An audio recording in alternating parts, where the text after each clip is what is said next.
He's made a way out of it for you, and He is in the process of working everything out for your good.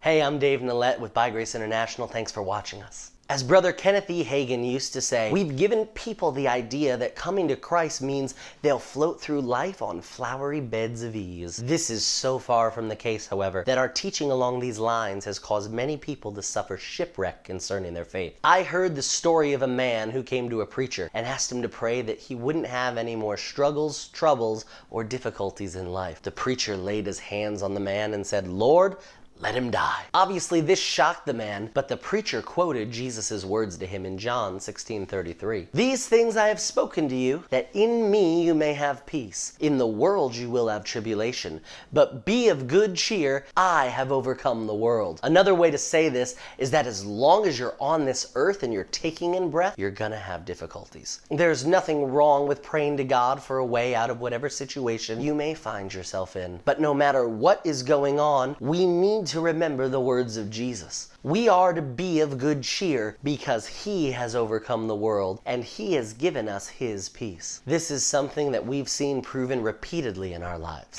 Hey, if you're getting anything out of this, why don't you go ahead and hit that like button. All right, now back to the video. Shelby posted a reel on Instagram the other day. It was a brief 60-second snapshot of our lives, and in it there were pictures of us getting engaged, getting married, of our first home, and some pictures of the very story that I'm about to share with you. A few years ago, we made the decision to start trying to have kids. It was all worked out in our heads. We'd have maybe 3 or 4 kids over a period of 6 to 8 years, and our family would be about as picturesque as it could be. But that's not what happened. We kept trying repeatedly to get pregnant, but nothing worked. We were praying, we were trusting God, and eventually we went down the road of taking various tests, and this wound up leading us to fertility treatments. We tried for months and months and months to get pregnant. In that reel, there are pictures of the various medications that were prescribed and of negative pregnancy tests. I can personally tell you of the tears that were cried during this time, the pain, the moments where we sat there, looked at each other, and held each other because the doctors told us there's no reason you shouldn't be able to get pregnant, and yet it still didn't seem to be working. Looking back on this, the only way we're able to understand what happened is something Shelby told me this last year. God had closed her womb. Now, if you know how I was raised, you know this line of thinking didn't sit well with me at all. But looking back, I know it to be true for this reason. God had already set a plan in motion. We had told God that we desired to do this His way, and we wanted to follow whatever path He laid out for us and not our own. There were things that had happened during this season that the enemy meant for evil, that God was actively in the process of turning for our good. Shelby and I had a choice to make in this time. We could wallow in self-pity, crying out, "Woe is me," or we could heed the words of Jesus and be of good cheer. Thankfully, we chose the latter. That's not to say it was easy. In fact, this is one of the hardest seasons we've ever been in. But we chose joy.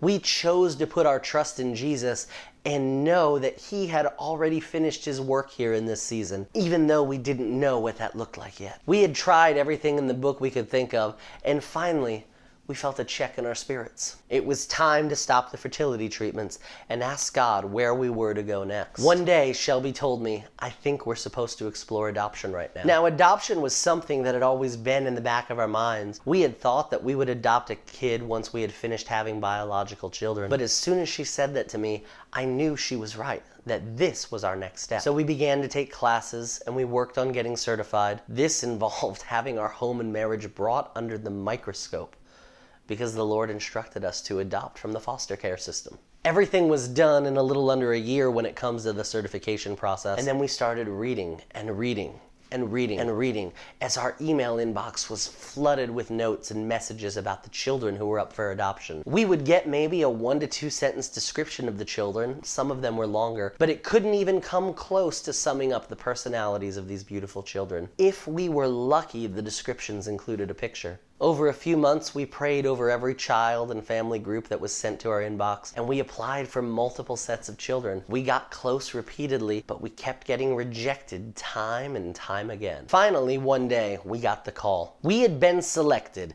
as prospective adoptive parents for 3 beautiful children. Even though we hadn't seen a picture of them yet, we knew instantly they were ours. We had about a week and a half to get things ready for them. We met them, and we've never looked back. We've had these 3 amazing humans in our family for nearly 3 years now, and they're constantly teaching us things about ourselves, life, love, and God. They could not have been a better fit for us. But in order for us to get there, in order for us to fully walk in God's plan for us, we dealt with some trouble here on the earth. We experienced pressure, affliction, anguish, and trouble through this entire season. But we didn't sit there crying and asking God to deliver us from the trouble. There were a lot of tears.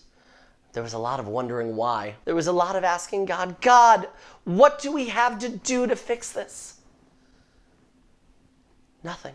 But we remembered the words of Jesus telling us to be of good cheer and to find our rest and our joy in Him. I'm sharing this story of encouragement with you because Shelby and I feel a lot like Paul. If we're to boast in anything, we'll boast and glory in our infirmities. Because where we are weak, Christ shows Himself the strongest on our behalf. I don't know what issues you're dealing with right now, but know that God is not only with you through the struggle and that you can be of good cheer, but Jesus has already overcome the situation you're facing. He's made a way out of it for you, and He is in the process of working everything out for your good. Hey, thank you so much for watching. If you want to find out more information about our ministry, I've got links in the description down here. Why don't you take a look at this next video?